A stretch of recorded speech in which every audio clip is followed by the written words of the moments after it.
एक शाम प्राची टीवी पर सीरियल देख रही होती है, तभी उसकी सास वहाँ आती है।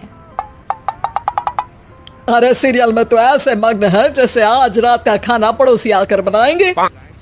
मुझे पता ही नहीं था आपने अपने बेटे की शादी पड़ोस में भी की हुई है। हैं? मतलब? मतलब इस घर में सारा काम बहू ही करती है, आप तो सिर्फ खर्राटे मारती हैं। अच्छा जी, फिलहाल तो तुम आराम फरमा रही हो, चलो जाओ, ये मेरे टीवी देखने का समय है। आहा, इसीलिए मुझे भगाया जा रहा है। सॉरी, बिल्कुल नहीं जाऊंगी। प्राची की इस बात पर दोनों सास बहू के बीच टीवी रिमोट के पीछे बच्चों जैसे छीना झपटी शुरू हो जाती है, जिसके बीच श्लोक भी काम से घर वापस आ जाता है। आज मेरी चूहे बिल्ली की जोड़ी किस बात पर झगड़ रही है? अरे तेरे बीवी मुझे टीवी नहीं देखने दे रही। अरे तुम्हारी मम्मी मुझे खाना बनाने के लिए फोर्स कर रही है। अरे वाह, ऐसे बेतुके रीजन पर तो बच्चे भी झगड़ा नहीं करते। अरे मुझे कुछ मत बोल, सब इसने ही शुरू किया है। हाँ हाँ, जैसे आप तो बहुत दूध की धूली है ना।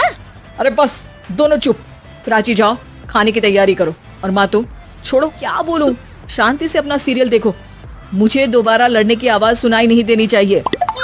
ऐसा बोलकर श्लोक वहाँ से चला जाता है, जिसके पीछे पीछे प्राची भी कुछ न कुछ बड़बड़ाते हुए रसोई में चली जाती है। हाँ हाँ, सासू जी को तो कुछ बोलेंगे ही नहीं, बस मुझ पर ही हुक्म चलता है, खाना बनाओ, जैसे मैं इनके घर में खाना बनाने के लिए आई हूँ। इसी तरह शाम बीतती है और रात को श्लोक और प्राची की सास खाना खाकर सोने चले जाते हैं, लेकिन प्राची गुस्से में कुछ खाए बिना काम में ही लगी रहती है। इस घर में किसी को घंटा फिक्र नहीं पड़ता, मैं खाऊं या भूखी रहूं।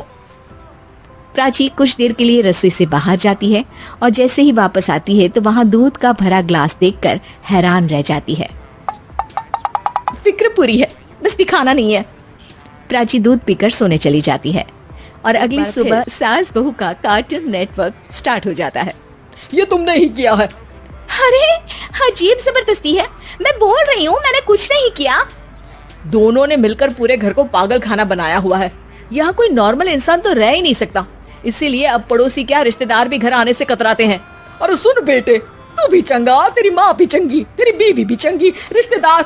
हाँ जी, आपको नहीं पता क्या, गंगाधर ही शक्तिमान है, रिश्तेदार ही। हाँ हाँ, बस समझ गया। कभी जानवरों जैसे लड़ेंगी तो कभी जुगलबंदी करेंगी। भाई मैं आप दोनों के बीच में नहीं फंसना चाहता। सास बहू की इस मनमौजी जोड़ी से परेशान होकर श्लोक अपना सिर खुजलाता वहाँ से चला जाता है। चलो अब मैं भी कीर्तन में जा रही हूँ। इस पर जैसे ही सास कमरे में अपना पर्स लेने जाती है तो वहाँ नाश्ते की प्लेट रखी देख मुस्कुराने लगती है और नाश्ता करके घर से बाहर निकलते हुए कुछ पैसे टेबल पर रख जाती है, जिसके कुछ देर बाद सिलेंडर वाला घर आता है। ओ मुरी मैया, मैं सिलेंडर के बारे में तो बिल्कुल भूल ही गई थी। घर खर्च के सारे पैसे भी मम्मी के पास है और श्लोक से बोला तो उल्टा 4 बात सुनाएंगे। प्राची ये सोच ही रही होती है कि अचानक उसका चेहरा चमक उठता है और वो घर में आकर इधर उधर देखने लगती है। तभी उसकी नजर टेबल पर रखे पैसों पर पड़ती है, जिन्हें वो सिलेंडर वाले को दे देती है। ये सब श्लोक देख लेता है। अच्छा बेटे, इतना बड़ा घोटाला, सबके सामने मैं तेरी दुश्मन और पीठ पीछे तेरी मेरी यारी। इस पर श्लोक एक प्लान बनाता है और शाम को सब एक साथ बैठे होने। माँ, तुम दोनों की बहुत लड़ाई होती है, इसलिए मैं सोच रहा हूँ कि प्राची को उसके घर छोड़ाऊं, इससे वो भी खुश रहेगी और तुम भी। अचानक श्लोक की ये बात सुनकर सास बहू शौक से उसकी तरफ देखती है। अरे ऐसे कैसे घर छोड़ाओगे, मुझे कहीं नहीं जाना। अरे तुमने बोला नहीं पर मैंने सुन लिया, तुम्हें मम्मी के साथ रहना अच्छा नहीं लगता, मुझे पता है। अरे वो अरे, जब बहू खुद कुछ काम बोले तो वो तुझे सुनता नहीं, और अब जो इसने बोला ही नहीं वो तू समझ गया। जब उसे नहीं जाना तो फिर जबरदस्ती क्यों कर रहा है? अच्छा, फिर आपको मौसी के घर छोड़ाता हूँ। बस अब आप दोनों एक घर में एक छत के नीचे नहीं रह सकती। मैं इस टॉम एंड जेरी की जोड़ी को और नहीं झेल सकता। है? ऐसे कैसे नहीं रह सकते? तुम्हें इतनी दिक्कत है तो तुम्हारा बोरिया बिस्तर पैक कर देती हूँ, लेकिन मम्मी जी कहीं नहीं जाएंगी। बिल्कुल यही सुनना था मुझे। अगर दोनों में इतना ही प्यार है फिर हर वक्त ये लड़ाई का नाटक क्यों करती हो? देखा मैंने कैसे माँ किचन में दूध रखती है और तुम उनके लिए कमरे में नाश्ता रखती हो, और कैसे वो पहले ही तुम्हारी दिक्कत समझकर घर में पैसे रखकर बाहर जाती है।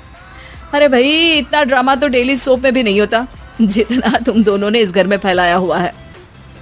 तू हमें टॉम एंड जेरी बोलता है ना, तो याद कर वो दोनों भी एक दूसरे को बाहर वालों की बुरी नजर से बचाने के लिए हमेशा सबके सामने लड़ते थे, लेकिन अकेले में दिक्कत के समय मदद भी तो करते थे।